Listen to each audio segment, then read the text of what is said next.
भक्त का अंतिम गंतव्य ही शरणागति है। जिस गंतव्य पर पहुंचने के बाद हमें और कुछ चाहिए नहीं होता, हमें केवल ठाकुर जी चाहिए होते हैं।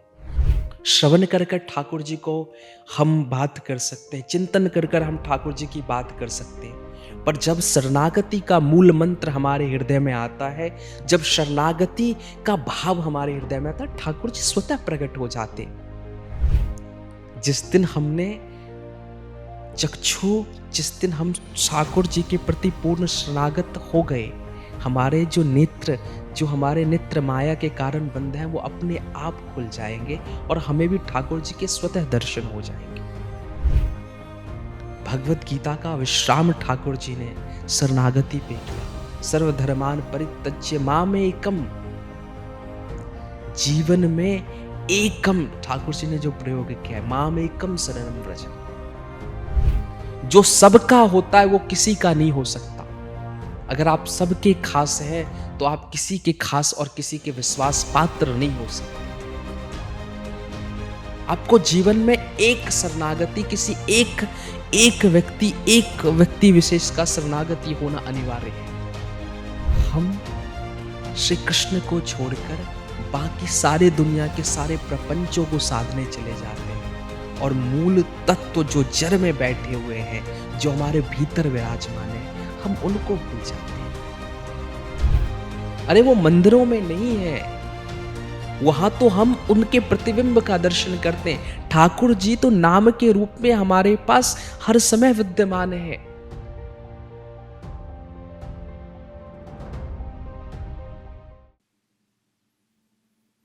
आज जो हम चर्चा करने वाले हैं वह है शरणागति। आज का हमारा विषय भी शरणागति है और बहुत सारे लोगों ने शरणागति के विषय में पूछा था और अलग अलग शास्त्रों में अलग अलग संत, अलग अलग वैष्णव इसके अलग अलग प्रकार की व्याख्यान करते हैं। पर सिंपल और सरल भाषा ये है कि शरणागति जहां भक्ति परिपूर्ण हो जाता है, भक्त का अंतिम गंतव्य ही शरणागति है। जिस गंतव्य पर पहुंचने के बाद हमें और कुछ चाहिए नहीं होता, हमें केवल ठाकुर जी चाहिए होते हैं। केवल उनका नाम मात्र का सहारा चाहिए होता है। नवदा भक्ति सर्वनम से प्रारंभ होता है और आत्मनिवेदनम पर संपूर्ण होता है। जहां ठाकुर जी को आप अपने आप को अर्पण कर दो, कह सको कि हे नाथ, मैं आपको क्या दे सकता हूं। इस संसार में ऐसी कौन सी वस्तु हो जो मैं आपको अर्पण कर सकता हूं। इस संसार में जो भी मुझे प्राप्त है वो आपकी कृपा से प्राप्त है। ऐसा कुछ भी नहीं है जो मैं आपको दे सकता हूं। आपको देने के लिए मेरे पास एक ही वस्तु है, मैं अपने आप को आपके समर्पण करता हूं, आपके चरणारविंद का आश्रय करता हूं। जिस दिन ये भाव आ गया ना, उस दिन हम जीवन में शरणागति का मूल तत्व को जान पाएंगे। श्रवण कर कर ठाकुर जी को हम बात कर सकते हैं, चिंतन कर कर हम ठाकुर जी की बात कर सकते हैं। पर जब शरणागति का मूल मंत्र हमारे हृदय में आता है, जब शरणागति का भाव हमारे हृदय में आता है, ठाकुर जी स्वतः प्रकट हो जाते हैं। ठाकुर जी कहीं अंतर ध्यान नहीं हुए हैं, बस हम अपने इन चक्षुओं से ठाकुर जी को देख नहीं पाते। जिस दिन हम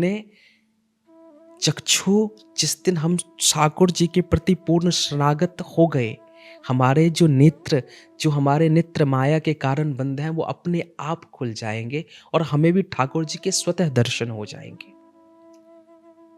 भगवत गीता का विश्राम ठाकुर जी ने शरणागति पे किया। सर्वधर्मान परित्यज्य मामेकम, जीवन में एकम ठाकुर जी ने जो प्रयोग किया है, मामेकम शरणम व्रज।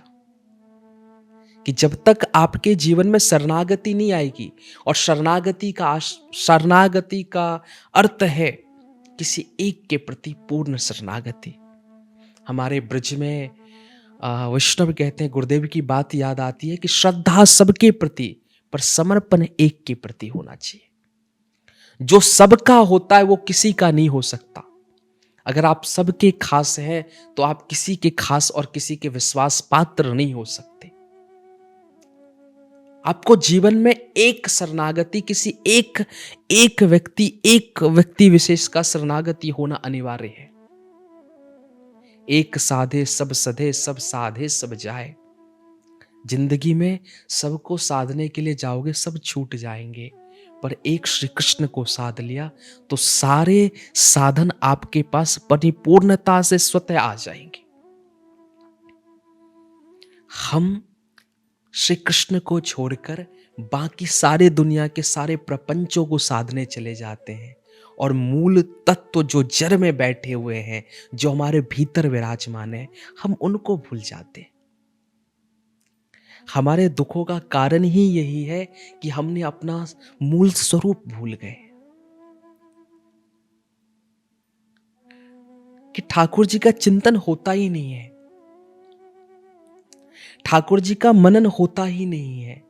ये जो मूल तत्व, जो मूल स्वरूप था, जैसे ही ये मूल स्वरूप हमारे जीवन से चला गया ना, हमारे जीवन से शरणागति बोध चली गई।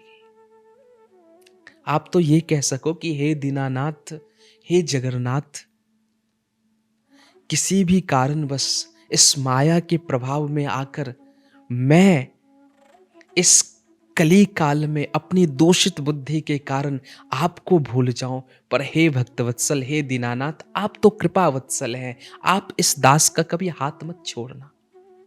ठाकुर जी के प्रति जब ऐसी निष्ठा होगी, जब हमारी ऐसी शरणागति होगी, ठाकुर जी स्वतः हमसे संवाद करेंगे। अरे वो मंदिरों में नहीं है, वहां तो हम उनके प्रतिबिंब का दर्शन करते हैं। ठाकुर जी तो नाम के रूप में हमारे पास हर समय विद्यमान है।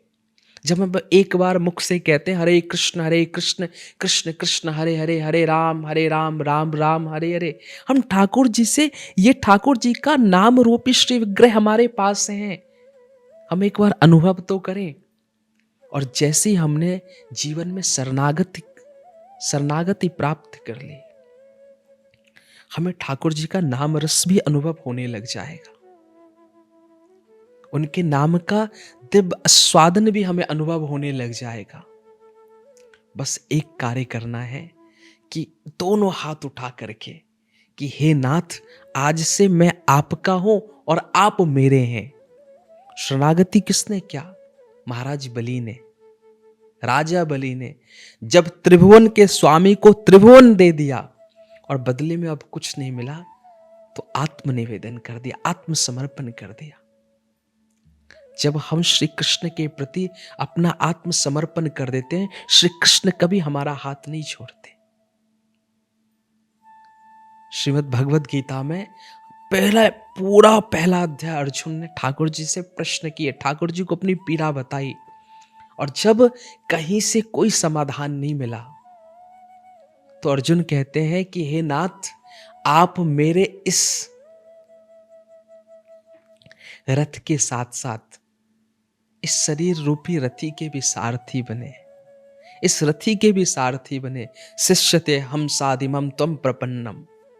वो अर्जुन जो बड़ा भयंकर योद्धा है, अपने आप में परिपूर्ण योद्धा है, ठाकुर जी का भक्त है, सब कुछ धर्म पर चलने वाला, सब कुछ से परिपूर्ण है, लेकिन फिर भी मन में कर्म के प्रति बोध ना होने के कारण मन में ऐसा स्वाभाविक सी बात है कि विचलन आती है। कर्पण्य दोषोपहत स्वभाव पिच्छामि तुम धर्म सम्मूढ़ चेता। कि अब ठाकुर जी बताइए कि धर्म और अधर्म क्या है। और जैसे ही कहा शिष्यते हम साधिमम तम प्रपन्नम, कि ठाकुर जी ने हाथ थाम लिया कि जो एक बार श्री कृष्ण के चरणारविंद का आश्रय ले लेता है, ठाकुर जी फिर कभी उसको परित्याग नहीं करते। बस देर इस बात की है कि हमने ठाकुर जी को पुकारा ही नहीं, हमने ठाकुर जी को उस भाव से भजा ही नहीं। हमने हमेशा ठाकुर जी को भगवान के भाव से भजा है। ठाकुर जी और हमारे बीच में, जैसे मैं पूर्व में भी कह चुका हूं, कि एक लक्ष्य, एक बिंदु की दूरी है। वो बिंदु है संबंध। हम बिंदु हैं, ठाकुर जी सिंधु हैं, पर हमारा लक्ष्य होना चाहिए कि ये बिंदु कृष्ण प्रेम रूपी सिंधु में मिल जाए। और जिस दिन कृष्ण प्रेम रूपी सिंधु में ये बिंदु मिल गया, हमें अन्यत्र किसी और चीज की अभिलाषा ही नहीं है। हे नाथ, आप प्राप्त हो गए, हमें और क्या चाहिए और किसके लिए चाहिए? अब प्राप्त करने को रह क्या गया है?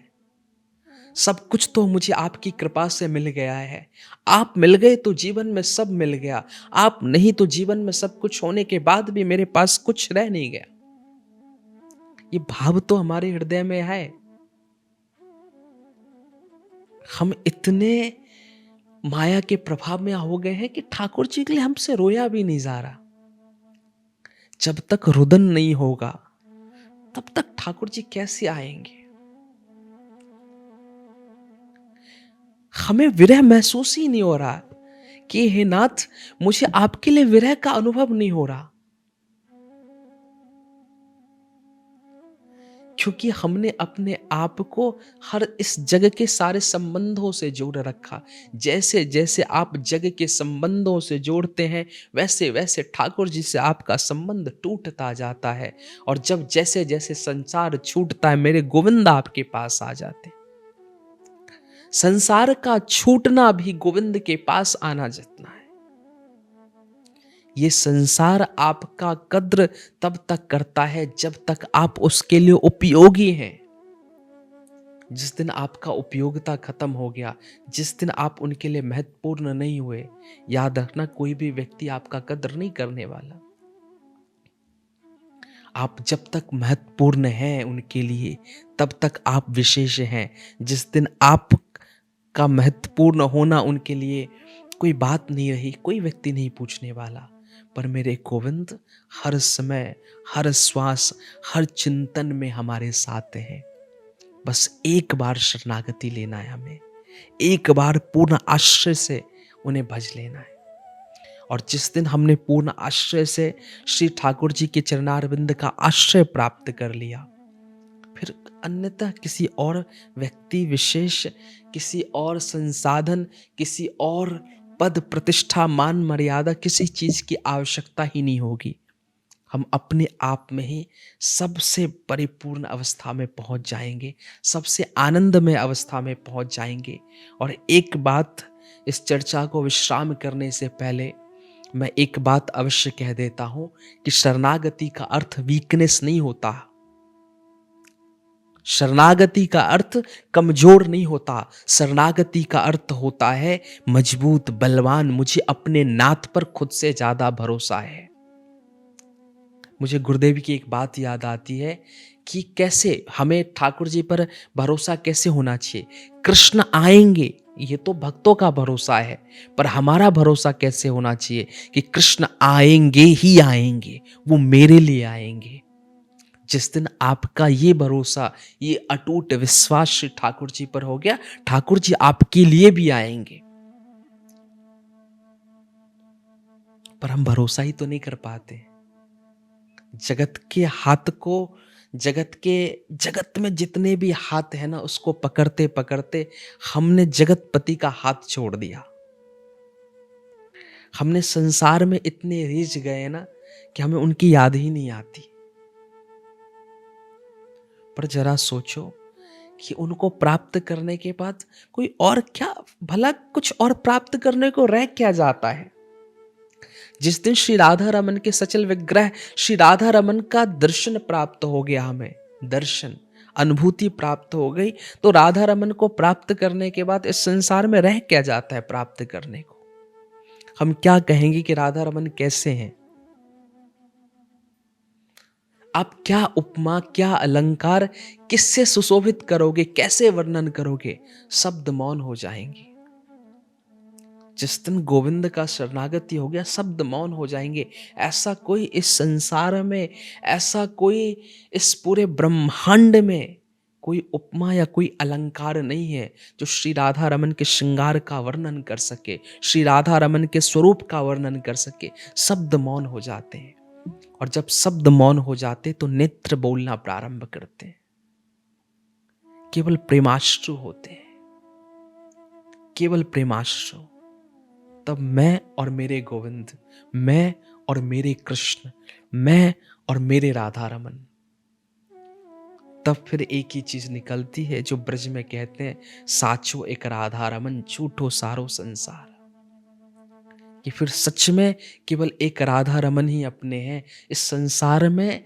जो भी है एक पराब तक है, एक मंजिल तक है। लोग आए हैं, लोग चले जाएंगे, पर एक राधा रमन वो है जो मेरी गंतव्य की ओर ले जाएंगे। वही मेरे गंतव्य हैं। वो आराध्य भी है, वो रास्ता भी है, वो मंजिल भी है। राधा रमन दोनों है।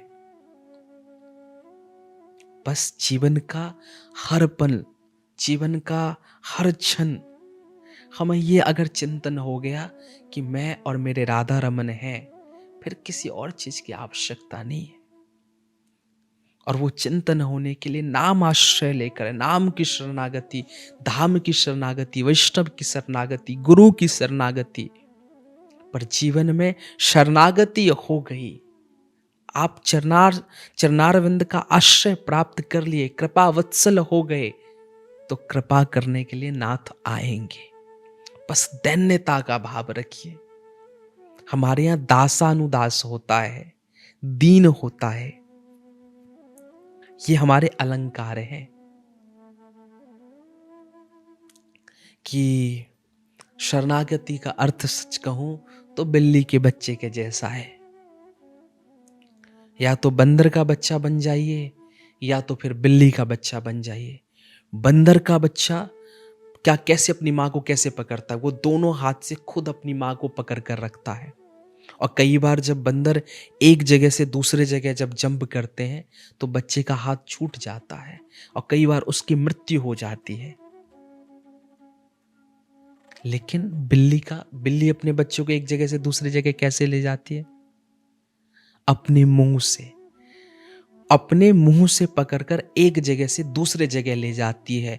वही उसका मुख जो चूहे के लिए काल का गृह है, जो चूहे के लिए काल है, वही बिल्ली अपने बच्चे के लिए वही मुख सबसे ज्यादा सुरक्षा प्रदान करती है। वही ठाकुर जी माधुर्य रूप में सबों का लीला चिंतन करते हैं, पर भक्त पर आपदा आ जाए तो वही ठाकुर जी नरसिंह बनकर भी प्रकट होते हैं। स्वरूप वही है, पर भक्त ने जब जैसे बुलाया ठाकुर जी शरणागत होकर वैसे आ जाते हैं। पर हमने क्या करते हैं? हमने माया को पकड़ कर रखा है बंदर की बच्चे के भांति। तो किसी दिन एक जगह से दूसरे जगह जंप करने में एक प्रलोभन माया देती है, दूसरा प्रलोभन माया देती है। किसी दिन हमारा हाथ भी छूट जाएगा, और जिस दिन हमारा हाथ छूट गया उस दिन हम भी इस संसार में, हमारे देह का अंत हो जाएगा। पर फिर ये साइकिल जो है वो चलता रहेगा।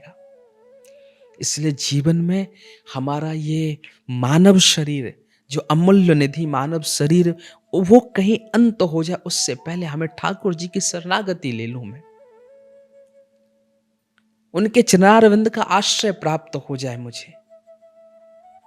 वो भक्त वत्सल हैं, वो दिखने में स्वतंत्र रहते हैं।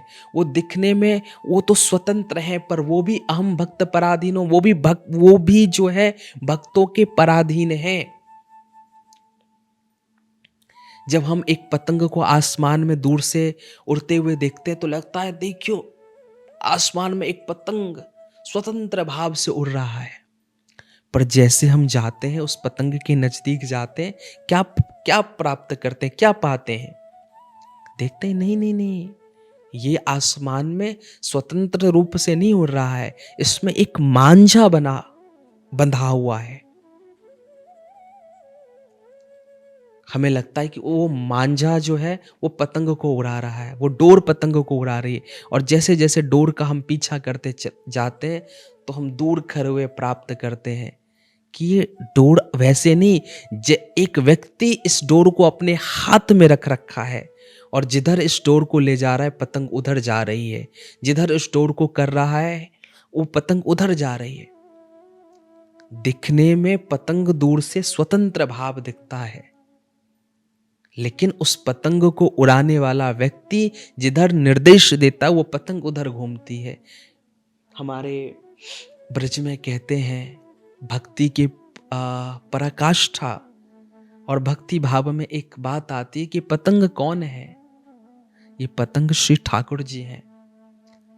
कि जो अन्यत्र अगर हम शास्त्र और पुराणों के माध्यम से, हम उपनिषदों के माध्यम से, वेदों के माध्यम से पढ़े, तो ये परम ब्रह्म जो स्वतंत्र भाव से पूरी सृष्टि का सृजन करता है, पूरी सृष्टि का पालन करता है और समय आने पर पूरी सृष्टि का विनाश कर देता है, वही परम ब्रह्म अहम भक्त पराधीनो, भक्त के अधीन हो जाते हैं। कैसे अधीन हो जाते हैं? ये डोर क्या है? ये डोर भक्ति है। पतंग ठाकुर जी हैं, ये डोर क्या है? ये डोर भक्ति है। और भक्ति का जब पीछा करते करते जाते हैं तो एक जगह देखते हैं कि ये जो इधर और उधर, जब भक्ति में और तल्लीनता से हमारा मन प्रखर रूप से चला जाता है, तो जब हम शुद्ध भक्त की अवस्था में पहुंच जाते हैं, वरिष्ठ वैष्णव वरिष्ठ भक्त, वो ठाकुर जी को जिधर जिधर डोर घुमाते हैं, भक्त ठाकुर जी के भक्ति रूपी डोर को जिधर जिधर घुमाते हैं, ठाकुर जी रूपी पतंग उधर उधर जाते हैं। ये पराकाष्ठा है ठाकुर जी का। एक बार केवल शरणागत लेने से ठाकुर जी आधीन हो जाते हैं। ये शरणागति का मूल मंत्र है जो जीवन में हमें याद रखना है।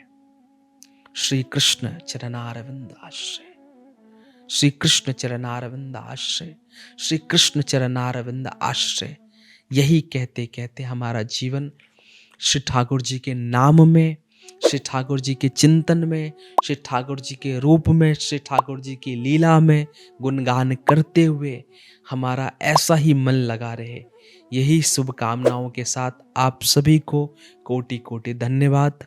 जितने भी लोग श्रवण कर रहे हैं, जितने भी लोग इस सेशन में आए हुए हैं, और अगर आप सभी का कोई भी क्वेरी हो तो आप ईमेल जो है वो आपके ईमेल जो है वो आप तक पहुंच जाएगा, या आप अपने प्रश्न जो है व्हाट्सएप के माध्यम से भी आप भेज सकते हैं। जय श्री राधे।